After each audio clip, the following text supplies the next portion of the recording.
Ahora sí, estimados participantes, estamos de regreso para ya poder dar inicio. He visto que nos han estado escribiendo al chat.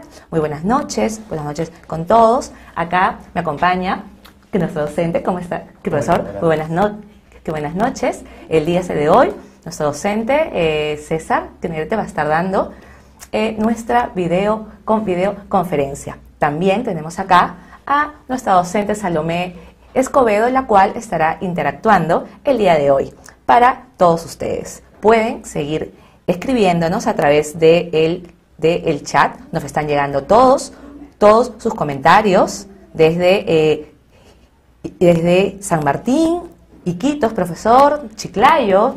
Los tenemos desde varios lugares del país. Muchos saludos a ustedes. Muchísimas gracias por conectarse el día de hoy. Así es que, sin más preámbulos, los dejo tanto con el profesor César y la profesora Salomé, que ya está ingresando. Buenas noches, los dejo. Gracias. Buenas noches, queridos. ¿Escuchas? Mi nombre es César Negrete, como les dijo. Vamos a comenzar a hacer una pequeña videoconferencia sobre lo que es el SNP, un tema muy importante, sobre todo para todas las personas que nos escuchan desde provincia. Es un tema muy importante y por eso vamos a comenzar un poco con una pequeña introducción y comenzar a tocar algunos temas que nos interesan, y sobre todo, como les digo a las personas de provincia, que hay algunas dudas, ¿no?, de algunos inconvenientes que tienen a la hora de poder ejecutar todo lo que es inversión pública. Entonces, comenzamos contando qué es el SNP. El SNP es un sistema administrativo.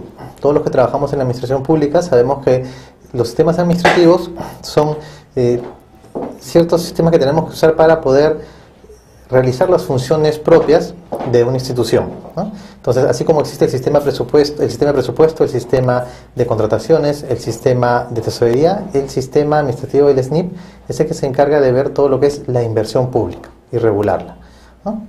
Se aplica a todos los niveles de gobierno. O sea, no hay ningún nivel de gobierno que pueda estar exento del SNP, salvo que no esté incorporado en base a la directiva SNP, que es en base a estos requisitos. No tener inversión, o sea, de presupuesto para inversión mayor a 5 millones, ¿no?, en cualquier fuente, o que no haya sido incorporado directamente por el SNP. En algunos casos, cuando quieren hacer proyectos con endeudamiento, tienen que incorporarse al SNP por obligación, ¿no? Es parte de la gestión institucional de todas las entidades públicas. O sea, dentro de todo lo que es la gestión de una institución pública, el SNP es una parte importante, porque es la única forma en que uno puede invertir el dinero en lo que es proyectos, sea para la construcción de pistas, para la construcción de parques, para lo que es salud, etcétera. Entonces, toda institución pública, dentro de su gestión institucional, tiene que estar el SNP, ¿no?, como sistema. El SNP tiene por idea o por prioridad generar una calidad de gasto. Nosotros, sobre todo en provincia, podemos ver que existen muchos proyectos que no generan un beneficio a la sociedad. Escuchamos en la televisión el caso en Echarate, que tienen una piscina, ¿no?, incluso una piscina que desaparece, un jacuzzi, piscinas olímpicas, incluso considerada la segunda mejor piscina después del Regatas Lima, pero no genera un beneficio a la población. Tenemos el monumento al árbitro, el monumento a la hamaca, en un distrito en el cual el costo de ese proyecto ha sido más de 300.000 soles y el servicio de agua que no cuenta en esa población estaba valorizado en más o menos 100.000 soles, lo que implica de que se ha gastado dinero de forma ineficiente y no ha generado un beneficio a la población. Entonces, el SNP lo que busca es una calidad de gasto. Y lo que busca el SNP es resolver un problema que existe, en este caso en la población, o un problema que tiene la institución o la entidad pública para poder brindar un bien o un servicio. Si nosotros nos remontamos al ejemplo que dije anteriormente, el hacer un monumento a la hamaca no es resolver ningún problema de la sociedad. Sin embargo, el hacer un proyecto para mejorar el agua, la calidad de agua que se tiene, dotar de agua potable a la población, dotar de saneamiento básico, sí es resolver un problema. Entonces, el SNP lo que busca es eso, resolver un problema que existe en la sociedad. Cecita, permíteme, he llegado un poco tarde. Primero quiero saludar a nuestros a nuestros participantes de esta noche. Permíteme darte la bienvenida. Muchas gracias. Hace mucho tiempo que nos habías dejado, pero sí, qué bueno que ha regresado a este Centro de Capacitación y Desarrollo Global.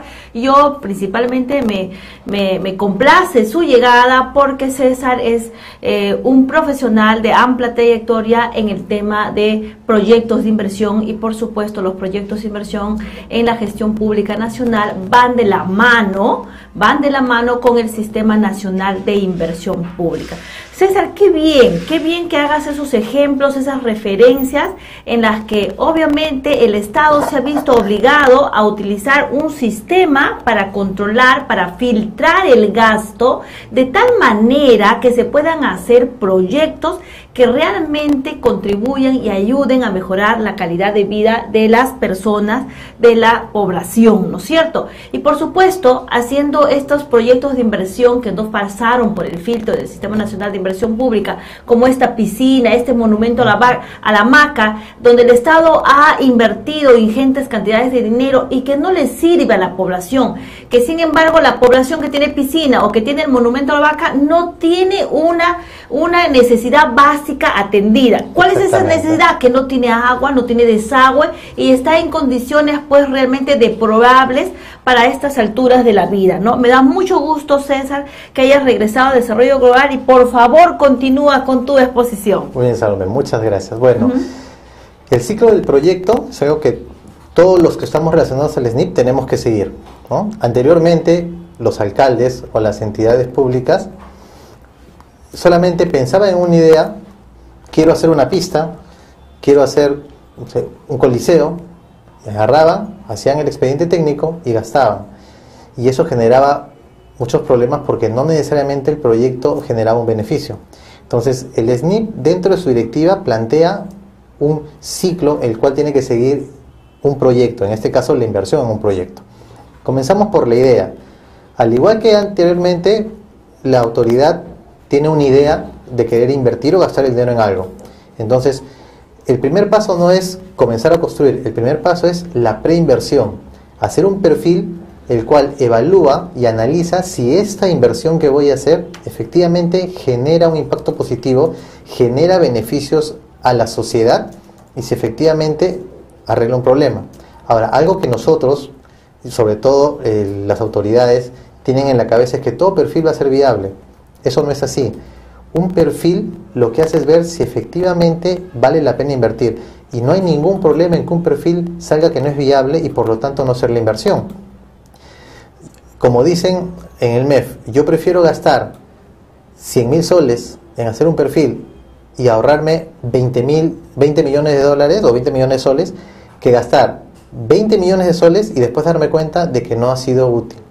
Los que estamos en gestión pública sabemos que cuando uno gasta el dinero y no genera un beneficio, también puede generar problemas tanto administrativos como legales. Entonces, de alguna forma, no solamente genera una calidad de gasto, sino también nos cuida a nosotros, como funcionarios públicos, de no tener algún problema más adelante con la mala inversión. El perfil es el estudio que se hace cuando un proyecto no supera los 10 millones de soles. Pasado este monto, se hace lo que es factibilidad. Mientras que en el perfil lo que hace es diseñar el proyecto y ver si efectivamente es viable y dar una alternativa de solución, o en algunos casos dos. La factibilidad lo que hace es analizar a profundidad esa alternativa de solución que se ha considerado como la óptima para ver si efectivamente todo el estudio que se ha hecho es el adecuado. Pasando el tema de la preinversión y considerando cualquiera de estos dos viables, pasa a lo que es la etapa de inversión. Se inicia con lo que es los estudios definitivos, cuando son proyectos productivos que no tienen infraestructura, cuando son proyectos de desarrollo de capacidades, y expedientes técnicos cuando dentro de este proyecto implica lo que es construcción o infraestructura. Estos estudios lo que hacen es analizar técnicamente esa alternativa de solución y en la mayoría de los casos, por no decir casi siempre existe una diferencia en el monto que se consideró en el perfil con el monto que da el expediente técnico estudio definitivo, y para eso sirve lo que nosotros conocemos dentro del sistema de inversión pública, el formato SNIP 15, en el cual se plantea la variación que ha habido entre el estudio de perfil o el estudio de preinversión con el estudio o el expediente técnico, el estudio definitivo. Y parte de la inversión es la ejecución propiamente dicha. Entonces ejecutan los talleres de capacitación, la construcción de la infraestructura, el equipamiento, etcétera, de acuerdo al tipo de proyecto que se hace. Terminada la inversión, pasamos a la parte de post-inversión, que es lo que es operación y mantenimiento. Solo sabemos que mientras que yo construyo una escuela, la equipo, le pongo todo lo que necesita para que funcione, los pagos de agua, los pagos de mantenimiento, los pagos a los profesores no es parte de la inversión. Eso es lo que llamamos operación y mantenimiento. Entonces, eso es después de la inversión. Normalmente esos costos se aplican o se afectan a lo que es gasto corriente de la institución que se va a encargar de la operación y mantenimiento. Y la segunda etapa de lo que es post-inversión es la evaluación ex post, que se está comenzando a elaborar, a realizar desde el año pasado, porque normalmente se hace con proyectos que tienen una etapa, un tiempo de ejecución de más de 10 años, desde su culminación hasta la fecha, para poder analizar si los indicadores que se pusieron en su momento para ver la efectividad, efectivamente están logrando. Por decir, si yo hago un proyecto de mejoramiento de lo que es la salud en un pueblo en el cual indico que las enfermedades diarreicas van a disminuirse en un 10%, cuando mi línea de base estaba en un 50%, este indicador que estuvo en mi proyecto es el que yo voy a medir en la evaluación ex post, a ver si efectivamente se logró la meta. ¿Para qué sirve esto? Para saber si es que el proyecto fue elaborado de forma eficiente. Si el proyecto fue elaborado de forma eficiente, me sirve como referencia, como retroalimentación, para que los próximos perfiles que haga yo pueda tener esa misma forma de evaluación. Si el perfil, si la información me sale que no ha logrado su objetivo, eso también me sirve para analizar cuál ha sido el problema, y al próximo proyecto que haga, que tenga la misma relación o el mismo fin, pueda mejorarlo y por lo tanto pueda tener los beneficios que se están buscando en esta inversión. ¿Cómo es la organización del Sistema Nacional de Inversión Pública? Existen entidades, ¿no? O digamos los que intervienen dentro de lo que es el SNIP, que en este caso es el órgano resolutivo, que puede ser el MEF o en todo caso la máxima autoridad de una entidad. En un ministerio, el ministro; en un gobierno regional, el presidente regional; y en una municipalidad, el presidente, el alcalde. Bueno, en el caso de algunas entidades, vamos a decir, el MINAN tiene entes adscritos, tipo el OEFA, tipo CENAMI. Entonces, estas entidades no son órganos resolutivos, son unidades ejecutoras que pueden ser o unidades formuladoras y ejecutoras o solamente unidad ejecutora. Solamente el jefe de pliego, ¿no?, o la máxima autoridad del sector es órgano resolutivo. La unidad formuladora es el área o la entidad, en el caso de los órganos adscritos, que se encarga de formular los proyectos de inversión pública dentro del marco del SNIP. Y para los casos en que mandan a hacer los proyectos a un tercero, son los responsables de visar y hacerse cargo de esa formulación. ¿Qué implica? Que ser unidad formuladora no solamente es decir, me traen un proyecto, yo lo firmo y lo paso, es asumir la responsabilidad de la formulación. Por lo tanto, es importante que en la unidad formuladora existan personas capacitadas en la normativa del SNIP, existan personas capacitadas en la metodología de formulación de proyectos y en la línea del proyecto que se va a hacer. Si vamos a hacer un proyecto productivo, necesito personas especializadas en el tema productivo. Si voy a hacer un proyecto de infraestructura, tengo que tener en mi unidad formuladora personas que conozcan el tema de infraestructura, ingenieros civiles, arquitectos. O sea, no, muchas veces, y ha pasado en muchas instituciones, que la unidad formuladora dice, no, el proyecto no lo hice yo, lo hizo un tercero, pero a la hora de visar asume la responsabilidad, y a la hora de elaborar los formatos que se llevan a la OPI, es una declaración jurada que el que firma, en este caso el responsable de una formuladora, hace suyo y por lo tanto es responsable civil y penalmente de lo que puede estar. Por eso es un tema muy delicado el ser una formuladora. Se acabó la pila.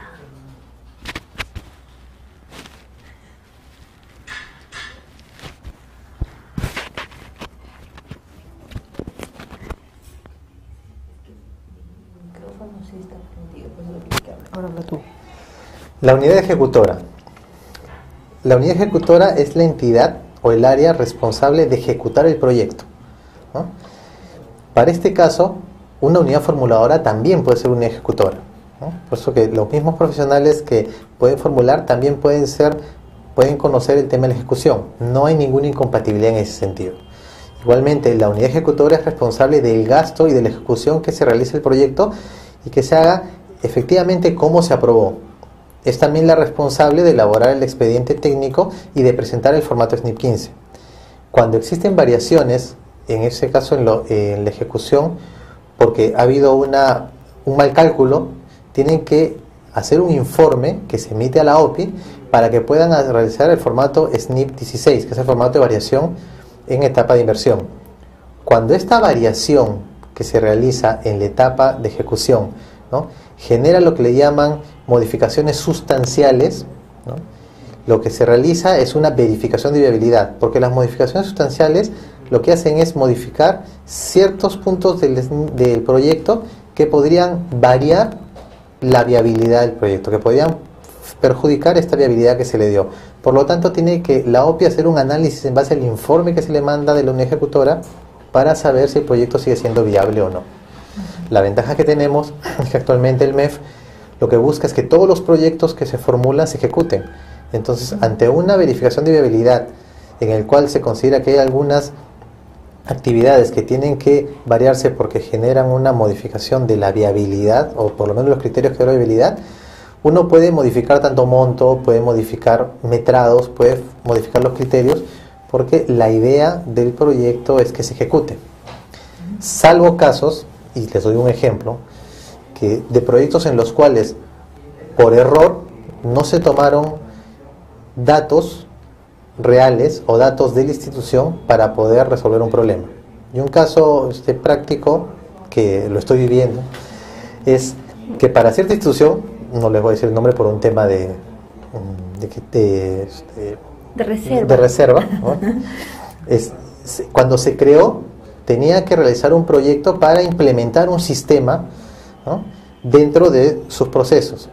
Como recién se había creado, lo que hicieron es tomar información de entidades que podían estar haciendo una función parecida, ¿no? Considerando que la empresa era única, que la institución iba a hacer una función única, ¿no?, trataron de buscar una institución que haga una función lo más parecida posible. Esta institución tenía más de 20 años de creada y por lo tanto generaba unos datos bastante interesantes. Se tomaron esos datos y en base a eso se proyectó una demanda de un servicio y se hizo un perfil.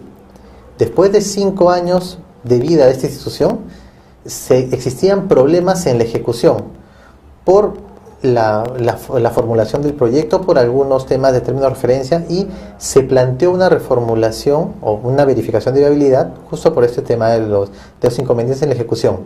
Y al hacer la verificación de viabilidad se analizó la demanda y nos dimos cuenta que mientras que en el proyecto, cuando se formuló con los datos de la institución anterior, se consideraba una demanda proyectada a 5 años de 1,5 millones, los datos reales del servicio que brindaban planteaban que en 7 años de ejecución, de 7 años de vida de la institución, los 5 años más 2 años de proyección para ejecutar el proyecto, no llegaban a 7.000 servicios que podían brindar.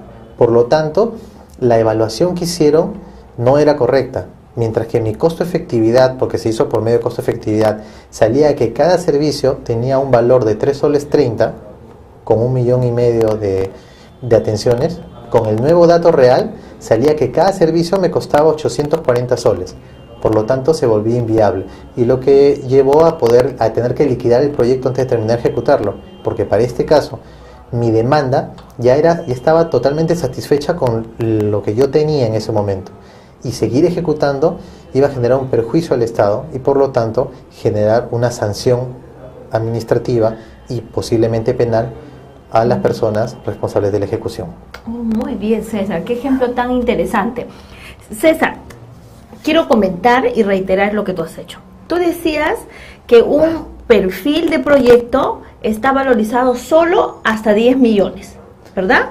El perfil, la etapa de perfil. Sí. Y luego, pasado los 10 millones, ya eso no se llama perfil, sino se llama factibilidad. ¿verdad? Pero también he escuchado algo. Hay temas que llaman el PIB menor. Sí. ¿Cuál es la cifra del PIB menor, por favor? El PIB menor son todos los proyectos que tienen de 1.200.000 para abajo. Y existe un PIB simplificado, que es menos de 300.000 soles, que prácticamente es una ficha, ¿no? Muy poca información se pide para esos proyectos, pero eso no quita de que la OPI, de acuerdo al tipo de proyecto, pueda pedir una información adicional para garantizar que la información que han puesto en esa ficha sea adecuada.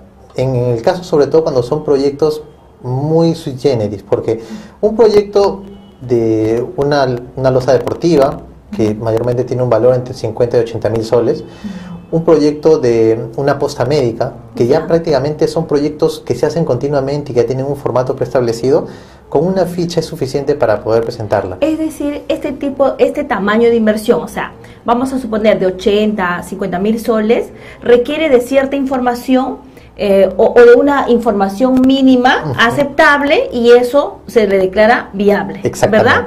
Entonces, a mayor inversión, obviamente las exigencias se incrementan. Mayor información. Ok. Y va a depender siempre del tipo de intervención. Como les digo, proyectos grandes, incluso de más de, que llegan antes de los 10 millones, de lo que es un colegio, una carretera, un hospital, ya prácticamente tenemos unos parámetros establecidos y ya tenemos un montón de ejemplos de cómo se hace. Pero actualmente, y eso lo vamos a tocar más adelante, se están planteando proyectos de innovación tecnológica, proyectos de desarrollo de capacidades, proyectos de mejoramiento o fortalecimiento institucional, e incluso un proyecto que les voy a plantear como ejemplo, que se hizo un proyecto para una reconstrucción, una motorización del Humboldt, que se les voy a contar más adelante cuál es el caso. Para esos temas que no se tiene información, o sea, anterior, sí se pide más detalle, porque puede generar un problema a la hora de viabilizar y a la hora de ejecutar. Y como les digo, hay un ejemplo más adelante que les voy a tocar, porque me tocó vivir el tema del proyecto Humboldt, donde justo por no tener una información anterior o por no tener antecedentes, se generó toda una cosa bien interesante. Cecitar, para que nuestros alumnos entiendan, el proyecto Humboldt, ¿cuál es ese proyecto Humboldt? Me parece que fue la remotorización del barco Humboldt que fue a la Antártida. El barco que sirve me parece para la Marina, para que hagan trabajos de investigación, ¿no? Eso fue remodelado, ampliado. La idea del proyecto era remotorizarlo, pero después se encontraron algunos problemas que no se tomaron en cuenta al inicio, como digo, lo quiero tomar como ejemplo un poco al final, y generó que se tuviera que hacer otras formas de buscar financiamiento para completar el proyecto, que se los voy a contar un poco porque les puede servir como ejemplo para más adelante cuando tengan un caso parecido. Una preguntita más, César. Sí. Disculpa, yo ataco a todos los que vienen, porque al igual que los alumnos que asisten a esta videoconferencia quieren aprender más y saber de qué se trata tal o cual cosa, ¿no? Y por supuesto yo, que no te voy a dejar ir si no me absorbes todas las preguntas, porque yo que tengo el privilegio de estar acá contigo. Entonces quiero ser enfática y decirte, los proyectos de inversión no solamente son o están dirigidos para la construcción de un colegio o para la construcción de una vereda, ¿verdad? Por lo que yo te escucho hablar, por ejemplo, ustedes fueron a remodelar, yo quiero creer que es así la expresión, una remodelación al barco von Humboldt. O quizás la expresión de remodelación no es la más adecuada, porque un barco no se remodela, yo creo, se repotencia o algo así. Debe ser, ¿no? Entonces se ha repotenciado, ¿para qué? Para alargar la vida útil de ese bien, de tal manera que eso se siga usando. Y en este caso, pues ese barco, como les decía, es un barco que usan los marinos para hacer sus navegaciones, y cuando hacen las navegaciones hacen ciertas investigaciones. ¿De qué? No lo sé, bueno, no es mi tema, ¿no es cierto? Pero nosotros vamos tocando el tema. Entonces, era muy importante señalar señalar que los proyectos de inversión no solo es para construir colegios o para hacer veredas, porque eso la gente cree todavía que los proyectos de inversión solo son para comprar cemento o hacer infraestructura, y no es así. Te acabo de decir, te acabo de escuchar también cuando hablas, se hacen proyectos de desarrollo de capacitación. Entonces, es decir, si nosotros queremos hacer capacitaciones, ¿no?, para nuestro personal, o particularmente no tengo ningún ejemplo en este momento, si se quiere hacer capacitaciones, obviamente también se puede hacer primero haciendo un proyecto o formulando un proyecto de inversión, ¿verdad? Sí. Muy bien, por favor, César, continúa. Por supuesto que ya se me van a... voy a estar leyendo yo las preguntas también de los participantes. Una de las cosas que te voy a contar es que a mí me gusta, cuando dicto clases, me gusta que me interrumpa para consultar cosas. Entonces, vamos a avanzar estos 2 puntos, y ¿qué te parece si te comenzamos con los ejemplos? Porque es la parte más interesante de una capacitación, el dar ejemplos, porque es como se aprende mejor. Sí. Entonces, vamos a la Oficina de Programación e Inversiones. Es la oficina que se encarga de aprobar los perfiles, de evaluarlos y aprobarlos, ¿no? Entonces, prácticamente es el representante del MEF en la institución. Si bien es cierto, el jefe de OPI depende administrativamente de la institución, funcionalmente le rinde cuentas al MEF. Por lo tanto, un buen jefe de OPI no puede aprobar un proyecto por exigencia de un funcionario, que puede ser el ministro, el alcalde o el presidente regional, sino tiene que aprobarlo si es que considera que el proyecto cumple los requisitos para ser viable, ¿no? Y por último, la Dirección General de Inversión Pública, que es el ente rector de todo este programa, todo el sistema de inversión pública, ¿no? Se han modificado las naturalezas de intervención. Antes teníamos una gran variedad de modelos de intervención, pero en este caso tenemos creación, que está orientada a dotar del bien o servicio. Es cuando no existe el servicio y lo queremos generar, ¿no? En el caso de alguna institución, se quieren creación del servicio de educación, ¿no? Podemos considerar también creación del servicio de salud, ¿no?, de primer nivel en un lugar donde no existe una posta médica o un centro de salud, ¿no? En lo que es ampliación, cuando lo que se busca es incrementar el bien o servicio que brinda la institución. Bueno, como les decía, creación es cuando está orientado a generar el bien o servicio o crearlo. Lo que es ampliación, cuando lo que se quiere es incrementar el bien o servicio. El mejoramiento, cuando la intervención lo que busca es mejorar la calidad del servicio. Ejemplo, si tenemos un hospital el cual brinda un servicio no completo, y lo que queremos es mejorarlo para que brinde, por decir, cirugías de alta precisión, o servicios más sofisticados, por ejemplo, tomografías, ecografías, que no cuenta. Ese se puede hacer un proyecto de inversión pública para mejorar el servicio que brinda. Y recuperación, cuando el bien o servicio se ha perdido en forma parcial o total, por tema de algún problemas internos de la misma prestación de servicio, o por un desastre natural, ¿no? Ejemplo, recuperación del servicio de agua potable en el centro poblado X, ¿no?, el cual se perdió por el tema de un desastre natural, ¿no? Entonces, vamos a ver una de las preguntas que estoy viendo acá en el chat.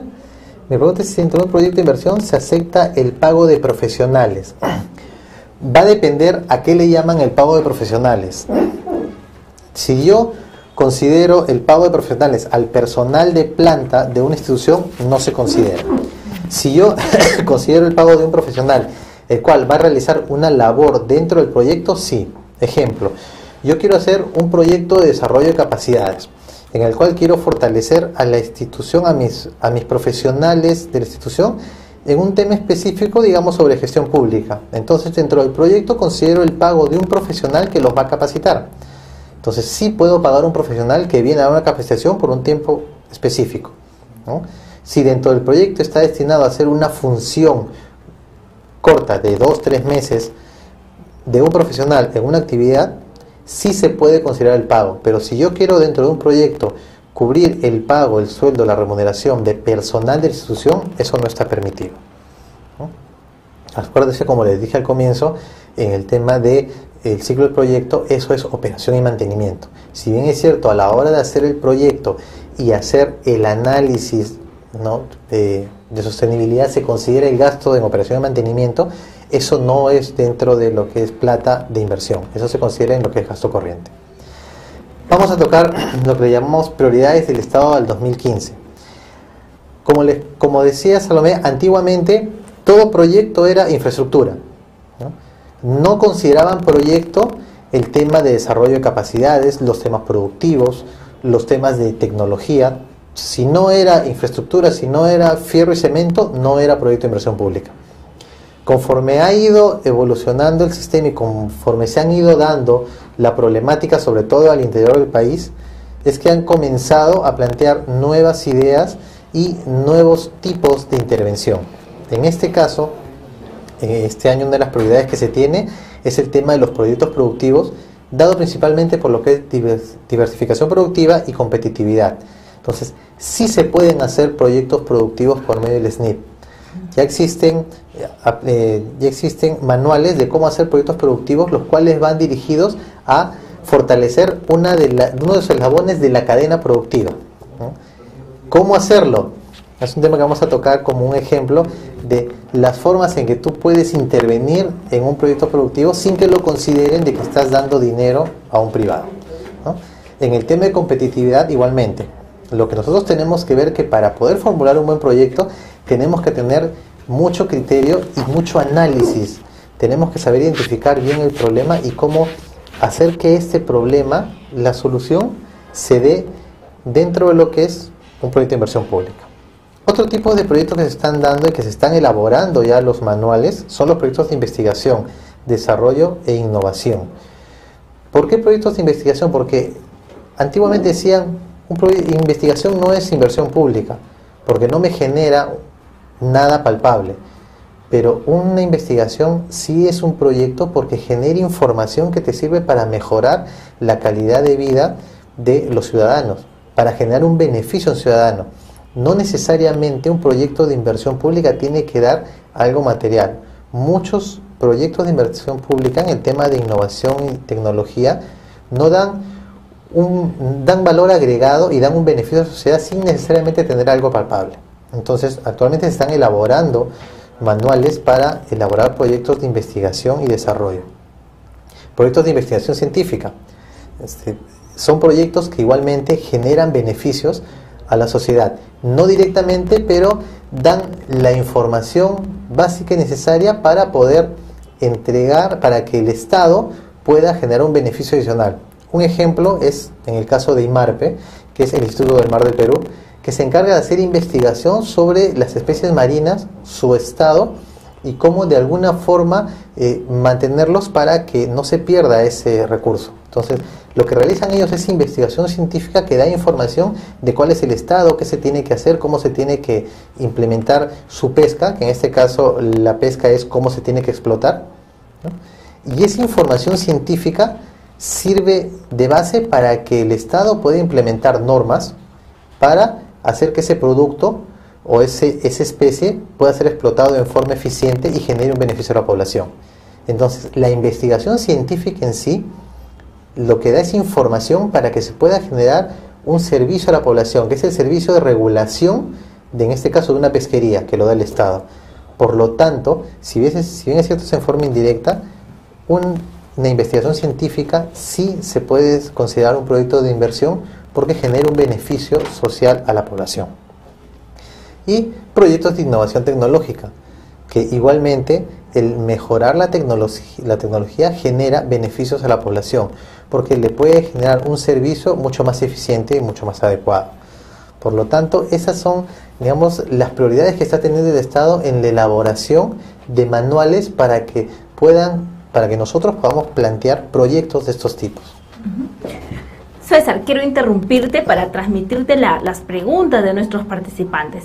Acá hay una pregunta que yo no le entiendo muy bien, de repente tú sí le entiendes. Dice, al profesional encargado de la oficina de obra, ¿se le puede pagar con el proyecto de fortalecimiento institucional dinero del canon?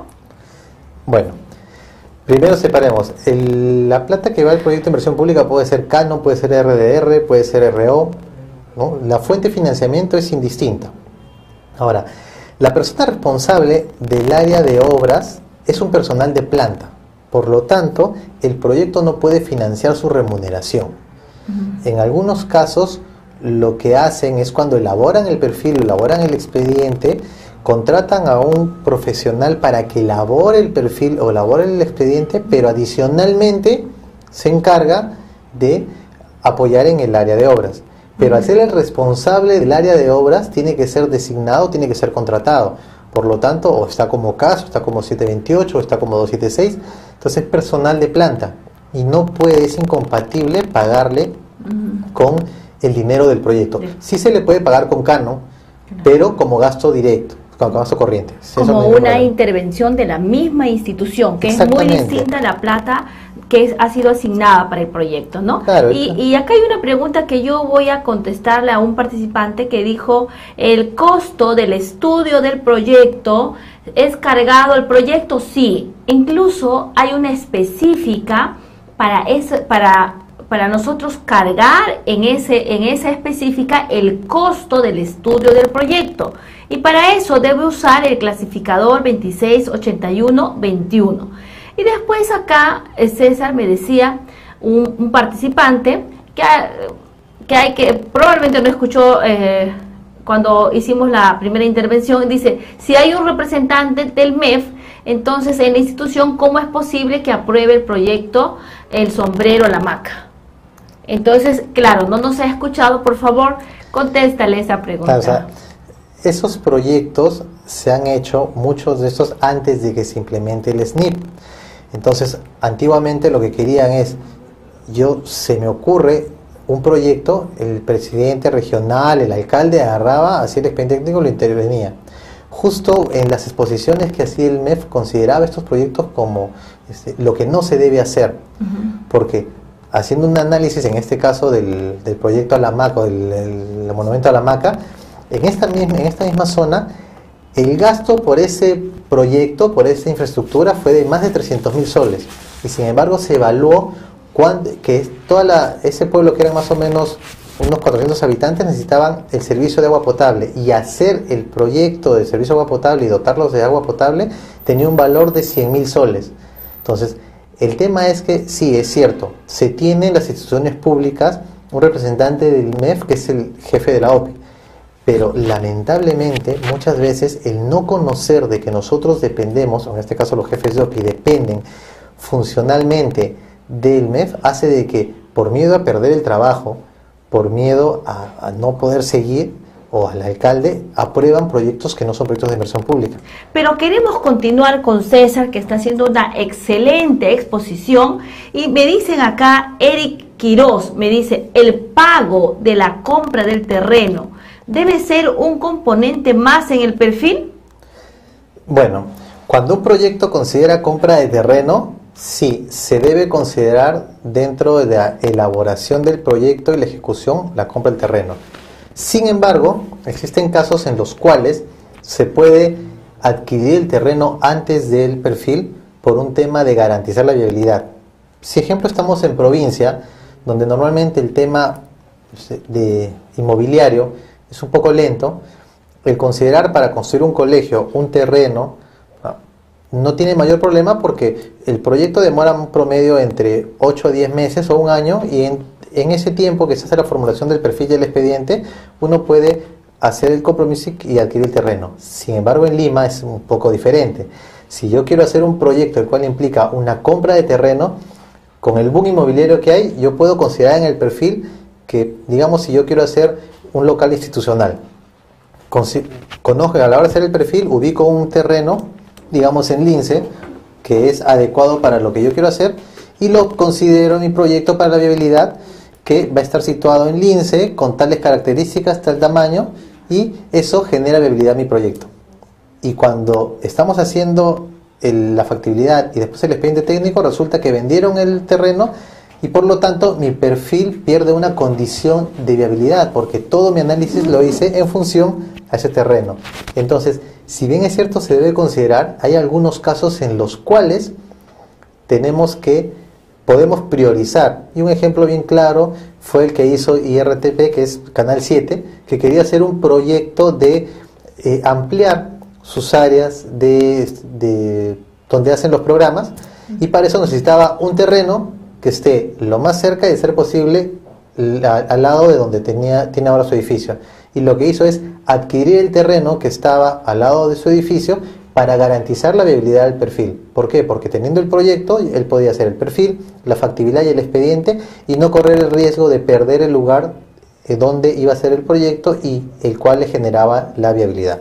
Entonces, en provincias sí es común de que se considere, pero en Lima muchas veces las instituciones públicas lo adquieren por un tema de seguridad y la viabilidad. La última pregunta, César, para que continúes con tu exposición. Por supuesto, reiterando el agradecimiento a todos los participantes. Muchísimas gracias por esta acogida, y como cada semana todos ustedes nos acompañan, y eso hace que Desarrollo Global realmente se sienta muy satisfecho y nos compromete pues a seguir mejorando para que ustedes estén realmente atendidos y complacidos con los temas. Sí, entonces César dice, seguridad ciudadana o serenazgo, ¿se puede pagar con Canon como proyecto de inversión? Bueno, el implementar o crear el servicio de seguridad ciudadana se puede hacer como proyecto de inversión pública, con Canon, con RDR, con RO, pero es el implementar. ¿Qué significa? Comprar los vehículos, implementar las casetas, incluso hasta el tema de uniformes, ¿no? Pero el pago del personal pasa a ser operación y mantenimiento, por lo tanto eso se paga con gasto corriente. Entonces diferenciemos, el pago de serenazgo es un servicio que brinda la municipalidad y el cual por medio de arbitrios es el que se financia, ¿no? Pero la implementación del servicio o el fortalecimiento del servicio, como vemos en muchos distritos que ya tienen hasta cámaras de vigilancia en casi todas las esquinas, el implementar el servicio o crearlo sí se puede hacer como proyecto de inversión pública. El pago del personal o el pago de serenazgo es un arbitrio que se cobra a todos los pobladores en base a un costeo que realiza la municipalidad. Por favor, continúe. Entonces, seguimos con la exposición, ¿no? Entonces, otros tipos de proyectos, otras metodologías de proyectos que están haciendo, por ejemplo, los proyectos ambientales. En la institución donde estoy trabajando estamos viendo el tema de hacer un proyecto de un laboratorio ambiental, ¿no? O el proyecto los proyectos en los cuales uno quiere tomar o generarle valor a un área, sobre todo en la selva, donde donde lo que se quiere es conservar esa área, conservar la biodiversidad. Entonces se están planteando también metodologías para hacer proyectos ambientales. Y proyectos de fortalecimiento institucional, que normalmente es los que hemos trabajado en provincia, y muchas veces no tenemos un local institucional o queremos mejorar nuestro local institucional porque estamos creciendo por el servicio que damos y no sabíamos cómo. Pues los proyectos de fortalecimiento institucional van a eso. ¿Qué puede implicar un proyecto de fortalecimiento institucional? Capacitación del personal, equipamiento de la institución y en algunos casos, en base a la necesidad, la construcción o ampliación del local de la institución. Por ejemplo, si tenemos una municipalidad que tiene más de 50 años y que está ya en un estado, digamos, un poco mal, por no decir en estado calamitoso en algunos casos, como pasa en algunas municipalidades que incluso están consideradas inhabitables, ¿no? Lo que se puede hacer es un proyecto de fortalecimiento institucional en el cual no solamente implica voy a construir o voy a reparar mi municipalidad, sino voy a capacitar a mis trabajadores y voy a implementar con equipos y sistemas adecuados para dar mi servicio. ¿Cuál es la idea? De que este fortalecimiento institucional sirva para mejorar el servicio que brindo yo como institución. Nosotros tenemos que meternos siempre en la cabeza de que nosotros hacemos un proyecto para mejorar un servicio o mejorar un problema que existe con respecto a un bien o un servicio que brindamos como institución pública. A ver, César, quiero aprovechar y esta pregunta me parece interesante. Dice, el pago de los permisos y requisitos como el CIRA, permiso de lana, otros estudios básicos, ¿dónde se puede encargar si la formulación del perfil lo hizo la unidad formuladora de la entidad? Esos pagos se pueden cargar en lo que es otros o gastos generales, ¿no? Porque esos gastos están relacionados directamente a la ejecución del proyecto. Si estamos hablando de pagos que tiene que hacer la municipalidad por sus propias actividades o la institución por sus propias actividades, no. Pero si estamos hablando de que necesito hacer esos pagos porque es parte de la ejecución del proyecto, entonces sí se consideran en gastos generales. Cargado, ¿no? Sí es cargado. Eso en ese caso, sí. Incluso eso es contemplado desde la formulación, ¿verdad, sí. César? Se tiene que considerar como parte de los gastos. Y acá Carlos Meléndez me dice, si mi perfil fue aprobado en junio del 2013, dice, ¿se tiene que actualizar y reformular el mismo perfil o solo se actualiza en el expediente técnico? Solo se actualiza en el expediente técnico si vas a considerar los mismos criterios del proyecto. De todas maneras es necesario evaluar, porque con el tiempo que ha pasado puede ser que la necesidad sea otra. Sí, César, te estaba formulando la pregunta y dice así: si mi perfil fue aprobado en junio del 2013, ¿se tiene que actualizar y reformular el mismo perfil o solo se actualiza en el expediente técnico? No, tienes dos opciones. O sea, por el tiempo que ha pasado, puedes solamente actualizarlo en el expediente técnico. Pero tenemos que considerar que del 2013 a la fecha pueden haber cambiado algunas condiciones que en ese momento se daban, o que incluso el tema de los costos se haya incrementado demasiado. Entonces, lo ideal sería dar una revisión al perfil a ver si los criterios considerados se siguen manteniendo. Por lo menos no ha habido mucha diferencia, porque puede darse el caso de que se haya considerado en el proyecto ciertas deficiencias institucionales que desde esa fecha hasta ahora ya se hayan podido subsanar. Entonces el proyecto ya no tendría necesidad de poder intervenir en lo mismo. Lo ideal es que uno evalúe el perfil, quien lo ha elaborado, a ver si se continúan teniendo las mismas características con las cuales se aprobó el perfil. Definitivamente nosotros sabemos por norma que después de 3 años el perfil se deshabilita, pero sin embargo en otros países a los 6 meses el perfil pierde la condición de viabilidad justo por estos temas. Muy bien, César, estabas contestando mi pregunta acerca de actualizar pues su proyecto que esta persona había formulado y había sido aprobado en el año 2013. Por favor, continúa. Exactamente, como les comentaba, lo ideal es que se revise para ver que no haya perdido ninguna condición con la cual se le da viabilidad. La norma dice que 3 años y recién se desactiva, pero en otros países, tipo Chile, tipo Colombia, no le dan más de 6 meses porque justo existen algunos cambios institucionales que pueden hacer de que el proyecto pierda esa condición, o que esa condición que en ese momento consideraban que era deficiente ahora ya se haya sido superada. Sin embargo, si uno considera de que el proyecto sigue manteniendo las mismas condiciones, solamente con el expediente técnico se puede hacer la actualización del perfil. Estupendo. Mira, César, acá hay otra pregunta muy interesante. Dice, tenemos una región en la cual la provincia tiene un estadio y 5 distritos pertenecientes a la misma provincia tienen un estadio con capacidad para 10.000 personas. Me parece que lo técnico está mal, pero lo ético está peor. Y perdona que insiste, ¿quién le da la viabilidad a un proyecto mayor a 1.200.000 soles?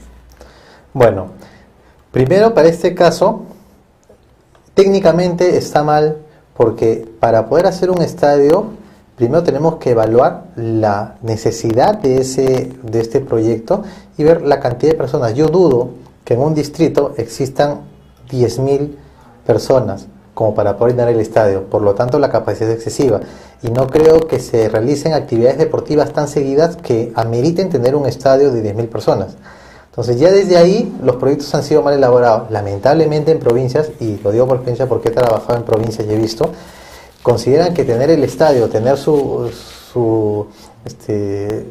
coso o coliseo o coso que le dan para los toros, ya es un tema más ancestral, por decirlo así, que un tema de necesidad. O sea, el tener un estadio para ellos es parte de su forma de ser, de forma de pensar, pero no evalúan el tema de la necesidad. Muchos tienen estadios, tienen coliseos, tienen coso de toros, sin embargo, no tienen agua, no tienen luz, que son necesidades más básicas y más importantes. Pero en vista de la masiva participación, y realmente es un placer para el desarrollo global en este momento contar con más de 200 participantes, obviamente nos ha hecho tomar una decisión. La alta dirección ha dicho de que esta sesión del SNIP, César, vas a tener que volver a exponer porque mira, nuestros participantes sin duda se han quedado con muchas preguntas, muy ávidos de seguir escuchándote, porque realmente hay mucho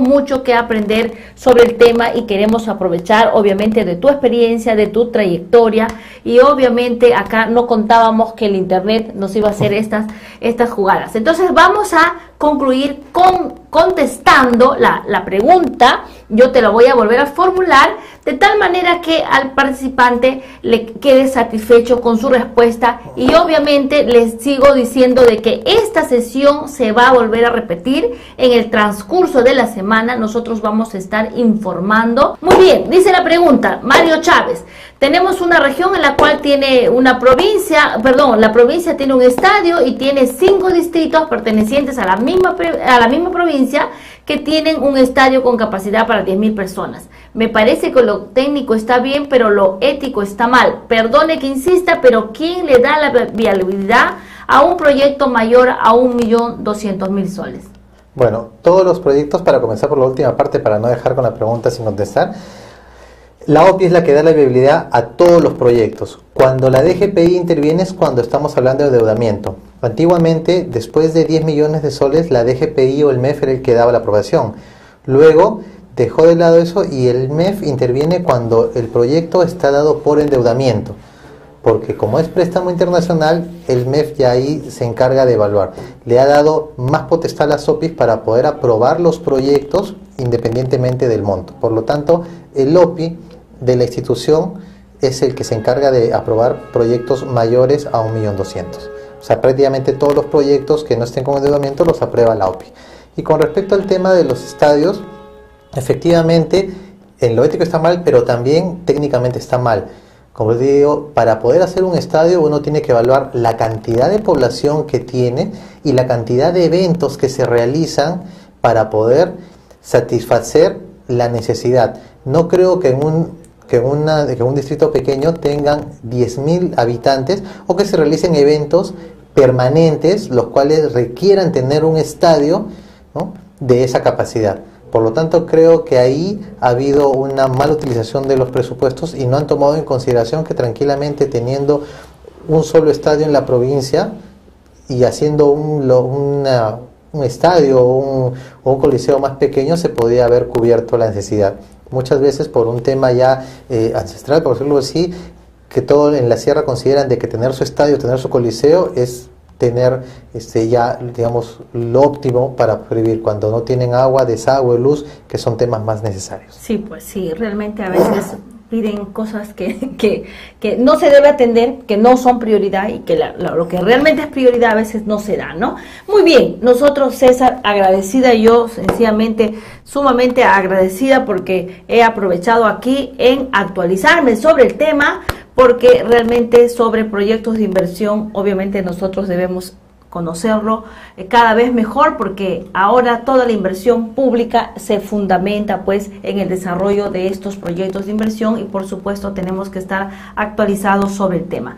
Yo nuevamente le pido 1000 disculpas a los participantes. En el transcurso de la semana, no se preocupen, Desarrollo Global estará comunicándoles, porque esta sesión, César, te tenemos que volver a invitar, porque este tema se tiene que volver a exponer y extendernos en otros ejemplos, en otras preguntas, y vamos a poder nosotros absorber la mayoría de sus preguntas. Pero no se preocupen ustedes, porque las preguntas que hoy las han hecho y que no hemos logrado absorberlas, vamos a precisamente tocar, vamos a empezar una segunda sesión respondiendo todas esas inquietudes que hoy no se ha podido no se ha podido absorber. Muy bien, gracias, César, te esperamos en una próxima oportunidad muy pronto, por supuesto, porque mira, acá la señal de internet nos ha estado jugando una mala pasada. Entonces quiero decir al ingeniero de sistemas, a la parte administrativa,